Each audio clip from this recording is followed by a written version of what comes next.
Je suis de Kaolack. J'ai fait mes études primaires ici à l'école élémentaire Mohamedou Mansour avant de partir à Tivaouane pour terminer mes cycles secondaires. Après le bac, je suis parti à l'ESP de Dakar pour suivre une formation génie civil et énergie renouvelable. En 2016, j'ai intégré le programme sénégalais pour l'entrepreneuriat des jeunes, dont je portais un projet dénommé la promotion du biogaz en zone urbaine. Je suis là non pas pour vous faire une cour sur l'entrepreneuriat ou autre chose, mais juste pour partager avec vous une expérience que j'ai vécue. Il y a 2 ans, nous portons un projet dénommé Touba Biotechno Équipement, qui nous a permis de gagner le concours Grid Entrepreneur saison 3. di leen wax ne yéen ñi toog fii ngeen ay étudiants wala ngeen am idée dama leen a bëgg a xamal ne luñ def wala lu fi Ibrahima Diallo def wala keneen def ko yéen ñi toog war ngeen koo mën a def. damay rappeler historique suñ projet bi bi ñuy postuler ci concours Grid Entrepreneur bi conditions yi ñu tegaloon mun naa wax ne sax ñun on n'était pas éligible parce que dañu waxoon ne pour nga participer ci concours bi il fallait que nga am expérience 2 ans am activité am ay rapport générer chiffre d'affaires yooyu yëpp amuñu ko. jour bi ñuy postuler concours bi maag sama xarit bi la kii actuellement dem na Maroc. jour bi ñuy postuler man je me rappelle boobu dama am benn décès laa am dafa am suñ benn mbokk bu doomam décédé moom mi ma fekk zone Diourbel mais moom ak dina gis ci beneen yeneen photo yi am na benn dame bu raxsani ñoom ñaar ñoo postulé woon. moom bi muy dem mi ngi tollu mi ngi ma woo téléphone ne ma Assane war nañoo dem parce que date dernier délai bi ñu ngi waxoon à 15 heures. après la ma woo moom bi muy dem sax pour te dire amul woon paas wala loo xam ne mënoon naa dem ci Binta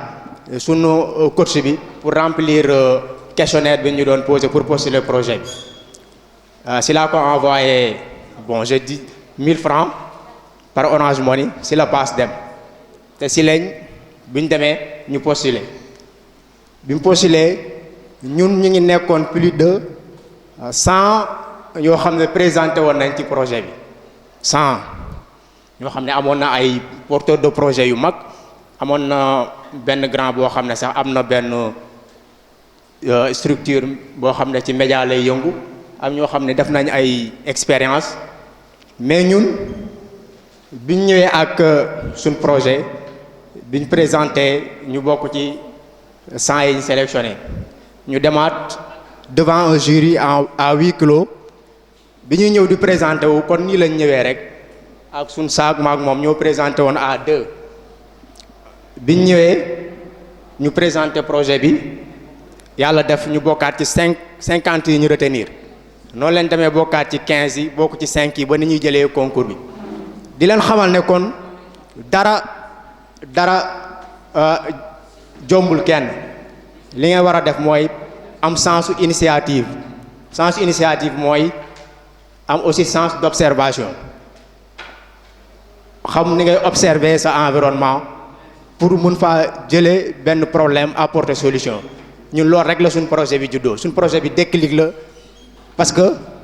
ñun dañoo toog benn tabaski ñu taxaw ci ñu jël benn photo derrière photo bi ñu gis benn dépotoir sauvage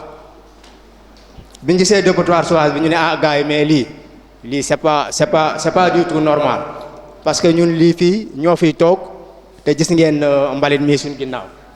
si lañ jugee nettoyer ko dindi ko à la suite si lañ créé association boobu muy association des jeunes conscients de Touba Kaolack ñu ngi actif ci côté environnement ci côté éducation loolu lépp ci noonu la projet bi déparé foofu lu tax ma indi historique bi man dama ñëw pour intervenir ci volet bu ñu naan entrepreneuriat social kan moo mën a waxal lan mooy entrepreneuriat social fii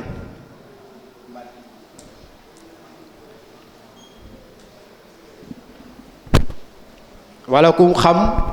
kenn koo xam ne mën nga koo citer ni kii entrepreneur social la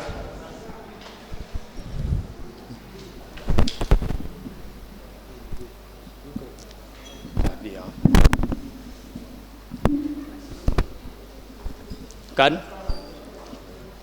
donc ci côté boobu laay ñëwee pour définir lan mooy entrepreneuriat social entrepreneuriat social nekkul lenn lu dul benn manière d'entreprendre mais qui place l'efficacité économique à l'intérêt général moom li muy jiital mooy intérêt général moom day observer environnement trouver benn problème pour créer benn impact positif ci société wala ci environnement kooku moom lañ tuddee entrepreneur social mooy li Ibrahima Diallo nekk ak son projet nous recyclons moom la ñuy def ak suñ projet Touba Biotechno équipement parce que suñ projet bi nekk lu dul transformation des déchets organiques en biogaz foog naa xam ngeen biogaz moom c'est la fermentation des déchets organiques pour produire du gaz boobu il est composé essentiellement de méthane solution yooyu ñu ci mën a lu mu ñu mën a jariñ mooy kon ni ngeen gisee l'exemple ferraille yi fi amoon fii xam ngeen ne kenn gisatu fi ferraille ci mbedd yi plastique dur bi tamit instant bi kenn gisatu ko avec l'arrivée de Recuplace ak yeneen structure kaw place Ibrahima Diallo mi ngi ñëw ak nous recyclons ak son projet kon suñ fédéré force yooyu entre entreprise yi nga xam ne ñi ngi yëngu ci côté gestion des ordures collaborer ci ak maire bi foog naa ne dinañ mën a résoudre le problème mooy problème bi kii di wax naan fu ñu tuddee Kaolack problème boobu la ñuy wax muy saleté bi nag kenn du ko réduire ñaar du ko résoudre lu ñu mën a def mooy une synergie entre les autorités les porteurs de projet mais aussi structures yu mel nii moo tax dañuy rafetlu journée bi di xam ne journée bi moom yàgg nañ ko bëgg Pape Sira mun na ma témoigner amoon nañ fi benn activité buñ bëggoon a lancer au niveau du conseil départemental c'était ce genre d'initiative ku ñu bëggoon ñu fédérer les forces présenté waatoon naa ko chambre de commerce pour ñu jël modèle boobu kon modèle yu make sense bi nga xam ne nekk na IAM nekk na ci yeneen écoles yi buñ gisee IPAC ñëw fédéré lii kon dañuy rafetlu na loolu mën na fee juddu à partir de cette rencontre mën nañoo créer benn synergie boo xam ne dinañ xool ñi nga xam ne bokk nañ wala mën nañoo dem ensemble ñu liggéey yéen ñi nga xam ne tamit ay étudiants ngeen wala ngeen aspirer doon ay entrepreneur mun ngeen a nekk entrepreneur mun ngeen a dem bar def li nga xam ne ñeneen ñi wala ñun ñi defaguñ ko parce que ñun tamit defaguñ dara dañoo nekk ci yoon di jàng jël ay initiative pour résoudre benn problème ci initiative yooyu permettre na ñu gagner concours nekkaat nañ lauréat tamit ci beneen concours Forum Jeunesse Sénégal boo xam ne ANPEJ mi ngi ñuy accompagner te mi ngi ñu war a jox financement kon di leen wax ne c'est possible looloo taxoon ñun ñu ñëw fii juste pour def benn partage de connexion lii moo nekkoon prototype bi ñu doon def avant concours bi idée la ñu am dem def prototype valider prototype bi lancé wu yàlla def ñu gagné di leen wax ne kon c'est possible avec un simple idée mun nga see transformer àdduna bi kon di leen ñaax à ce que boo leen di dem di jàngi wala foo leen mënti nekk observer leen seen environnement foo leen observer seen environnement da ngeen trouver problème te problème boo leen trouver mun ngeen cee créer benn business boo xam ne dina leen permettre ngeen créer impact ci société bi créer impact ci environnement parce que c'est pas facile kon ni leen ko kii waxee ñun ñëpp ay étudiants lañ ñun ñëpp am nañ ay diplôme mais liggéey ak na nga bëgg liggéeyee moo jafe man il m'arrive démissionné naa ci ay postes yu bari parce que man xam naa ne mënumaa liggéeyal kenn parce que am na yoo xam ne su ma ko gisee rek je préfère man ma bàyyi bu fekkee nag noonu nga mel il faut nga jéem a créer dara jéem a créer sa yëfu bopp te ñun nag suñ projet bi lu tax ñu gën see fier mais defuñu ko pour ñun rek defuñu ko pour am ci xaalis mais dañ koo def pour génne Kaolack ci salte bi parce que dañoo naqari fu ñu mës di dem muy Tivaouane gi ñu doon jàngee muy bi ñuy nekk di def formation bi ci concours bi ak yeneen suñu naataango yooyu ñu fa nekkaloon toujours moo boobu ngay dégg Kaolack dafa saal Kaolack dafa saal Kaolack dafa saal avec le projet Nous Recyclons ak yeneen projet am na ay AKVR am na yeneen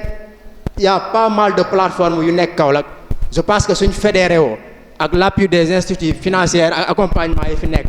foog naa ne mën nañoo jëmale Kaolack fi ñu ko bëgg a jëmale loolu moo nekkoon